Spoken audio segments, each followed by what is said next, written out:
Okay. Yeah, I know. All right. Okay, so we are recording now, and so we're going to go ahead and walk you through it. What this is as Retail Pro at this time without customizations cannot house credit card information. It's not exactly a credit card on file button, but in Cayan on the back end, we are able to go ahead and, or through the credit card processor on the back end, we are able to house credit card information and process those cards on a customer that we have saved on the Cayan portal. Now, for the Retail Pro side of it, though, all we need to do is set up a form of tender that would allow us to complete the sale, and then we essentially charge the card on the back end.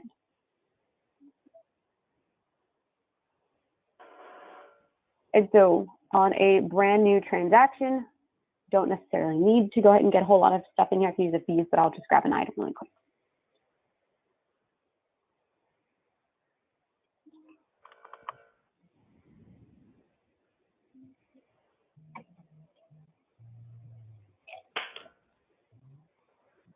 All right, sorry about this, my system.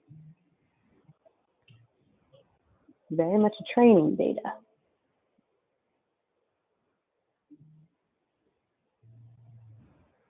I was just going to say, if you take your mouse where there's the three boxes on the top so that you can see a bigger screen. It's kind of small for me, but if you put your cursor on that line between the K, P, L, M, and H, guys, you can draw it up, or you can say hi to everyone on the very top there too, as far as the view, just so that it can give you a bigger screen in case you see a small screen. Sorry, Liz, go ahead. Excuse me. All right, and then. No, you're totally fine. Hopefully everybody can see okay, and if you can't, yeah, let's go and make sure that you get your eyes on this. And so all it is from the point of sale side is we would set up our COD, which is a dead form of tender. We get a chance to rename it. So what a lot of people do is we call it web.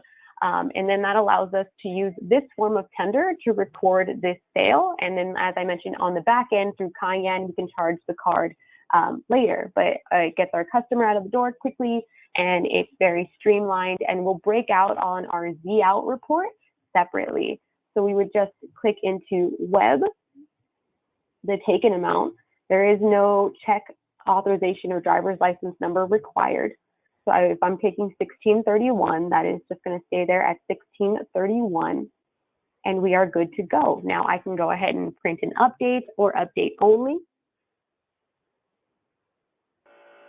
And then similar to actually something that you guys are doing now, then on our back end, we would be able to open up the Cayan web portal, and we would be able to go ahead and charge the customer's card that we have on file. So I was just going to pause sharing my screen really quick while I log into the Cayan portal. I think I accidentally closed it just a moment ago, so give me just one moment here.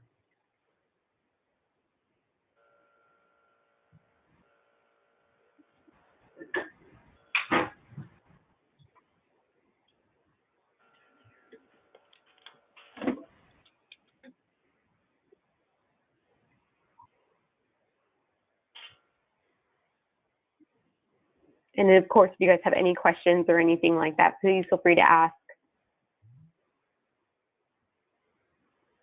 Okay. In the Cayan, how is it going to, is this real-time capture? Because what if the card doesn't go through when we go in the Cayan later?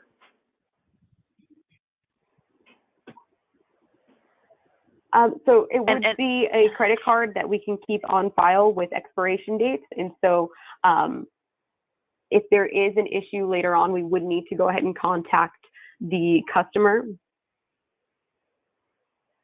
We shouldn't, but it is something that you can set up. I think, Liz, you'll have to start. If you could take a step back, please, and once you get this open, I want you to start all over, because I want to see the step-by-step process so that we can really understand it, because I'm not clear on what you're doing exactly right here. So you're saying you'll leave the portal open all the time, and it'll just be on the bottom of the screen, or is that right? You can absolutely do that. So I just want to see like the simplest process of step by step of what they're going to do day to day in real life, so that we can all be clear about what that means. And we're recording it, and I'm going to give that to our, like I say, to our developer if there's anything that we can make a shortcut, or we'll see what Malcolm says as well.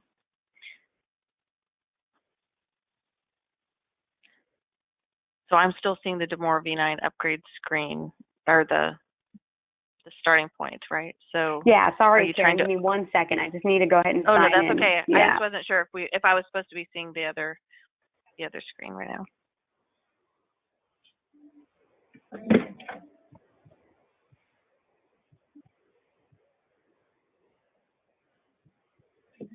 My apologies. I just accidentally closed it. Now I have to go ahead and re-sign in.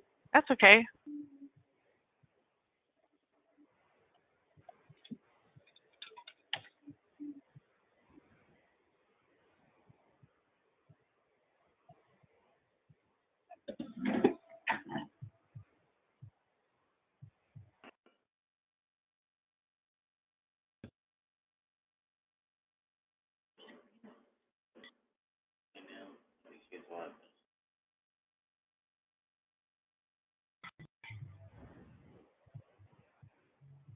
How's Bree feeling? Any better?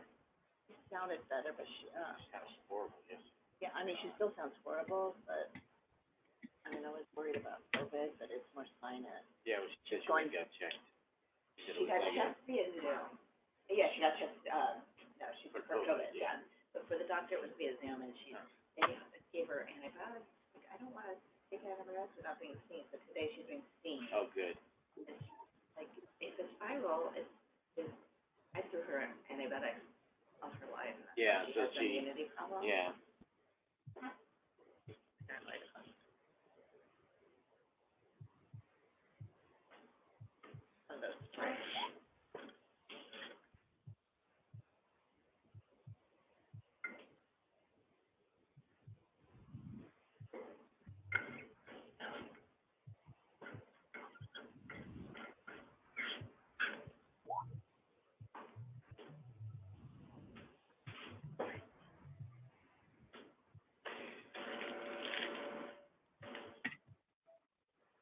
I have alfalfa coming. Those were extra. I already put stuff in a book, so I didn't know if that's for you out here or everything printed out twice. Yeah, we do one in the book and then one we mail. The one I mailed, and I also put the one in the book, but we also have those. Oh, this is from the old book, the old, like February. So I didn't know what you did with it. I didn't know what you did with it, so it's thrown back there. I have 8 girls inside and nobody's answering. Well, we're short, that's why. Oh. Bree's normally a girl. In just one more moment. I Three in there. need to find this link.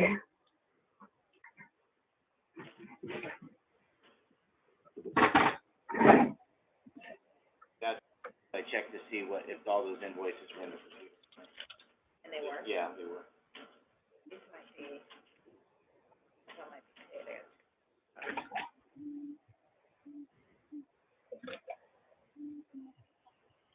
Okay.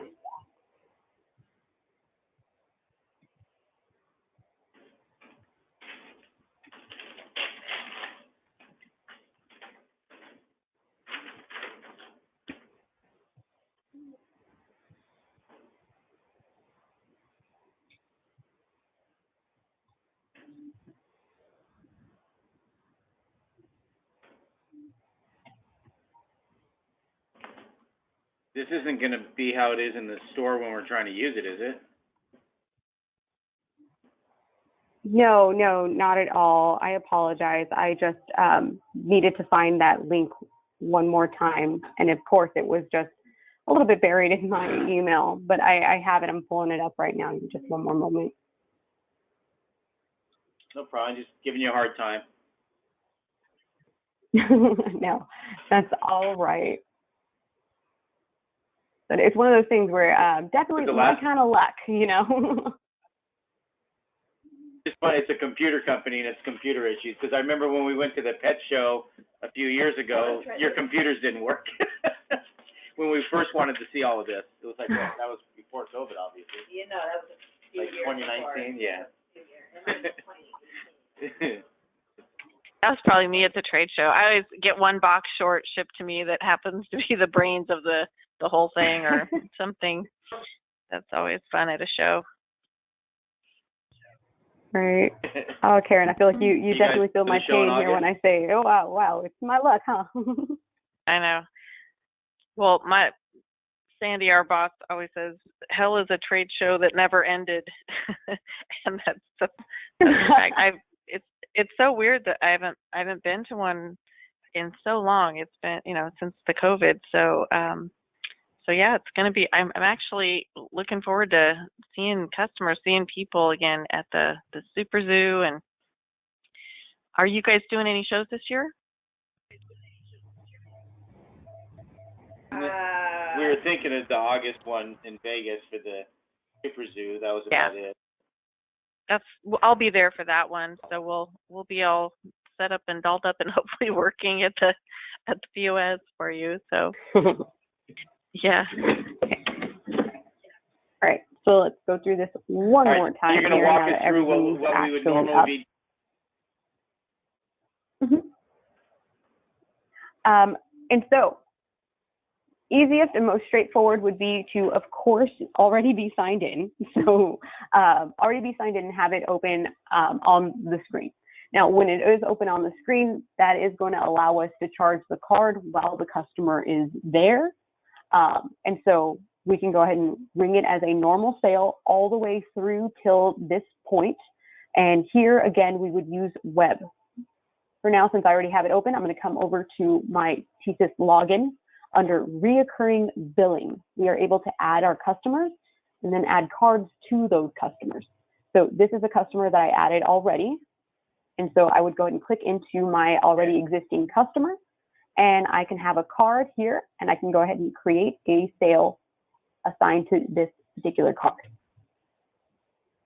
And so I think you need to, this CV information. Is that all? I'm sorry, I'm going to interrupt you. I apologize. But I think we just need to take it from the very first. I mean, just start over with a sale and just go ahead and charge the same customer if you'd like. But if we could just start from the beginning, that would be great. Because I need Malcolm to see it too there as far as a process. So sorry, and okay, Raleigh so and Heather, were you guys following? Are you following along with it then, or could you just start a new sale? Start a new sale. All right, perfect. Go ahead. We're right on watching it. Okay. So brand new sale. You're going to hit new, and we're going to get an item on the screen. All right. Okay. Now our step 2, we're going to tender. And to avoid the ability of your customer leaving and then the card not going through, I will be going to my TSYS login first. I'm going to back up here. This is what they will be looking at, your customer list. The customer list will have all of your existing customers, and we can go through how to add one later. But for now, I have this existing customer here. So I will click into my existing customer, and we will make a sale. Now, this CV information, everything up here, can be filled out well in advance, so they don't have to do anything at point of sale. I just did not do that final step of adding my address information here. And essentially, we enter our invoice amount. We can enter our invoice or our receipt number and any tax. Following that, we just hit our submit payment button. Again, I'm not trying to be, I need to go a little slower just for my brain here. So invoice you're saying number that 1. So you have to put the invoice number. You're manually putting an invoice number, a subtotal, and a tax. Is that what you're doing? You are manually entering all information I'm sorry, on this screen. You got to stop. I'm sorry. Yeah, I have questions. So everything. I have questions. Go ahead. Go ahead, Raleigh. I might be able to stop right away. So you created the invoice, and then we went into a portal and basically have to put all the information from the invoice in here after we capture the customer, which we have about 7,000 that we would be going through, I don't know, 40 in an hour. So if I'm going to have to create the invoice and then go to this portal, find that customer, and then re-input all the information from that invoice onto here to run the card? It would not be all invoice. The invoice number is in fact only suggested. The only thing that is required for you to charge that card is for us to put the subtotal and the tax amount. But really, the subtotal would be it. So it's just as fast to do it like Looking we're at doing now, where I required hand field. in. Yeah, so this isn't going to save me any time, and it's going to be more of a headache, because it's faster and more efficient for me to hand input into an external portal, because here I'm going to have to go back and forth. I'm going to have to remember the tax number. I'm going to have, and it doesn't have an invoice. How does this link to the other one? What I was thinking is this would have all been pulled over from that invoice into this portal rather than having to recapture it again manually. And it's not, right? It's not, Liz? So without a customization or further edit, this as is, you would have to enter the subtotal and the invoice amount, and you would have to find and open the correct customer. Yes. And what about Everything's for him. and the? Sorry, go ahead, Raleigh. No, go ahead. I'm sorry. I was talking to one of my guys. Oh, so my question is, what about? I'm sorry. Why did you say tax? Why are you saying tax and invoice number? There is there no referencing the invoice number then? So if there was a mistake made, somebody entered the wrong amount, we wouldn't know what hit us there basically, unless we put in an invoice number that we can reference. And then the tax, you're saying you have to break out separately. Is that what you're saying? Yes. Okay. And Okay, yeah, I mean, that's a waste. It's a waste of time for us. I mean, that's so clumsy. That's no, that's not going to work. It's not going to work. And then did it work? How did it work in 8 series then? Liz, it did pull it through or discharged and flowed through in 8 series? No, that was going to be the same here. What a lot of people are doing is that they use the web tender just to handle the quantities in Retail Pro. And then on the back end processor, it's the same exact method where we're then processing a card on file through the credit card processor. And web is only used to get our quantities accurate in Retail Pro.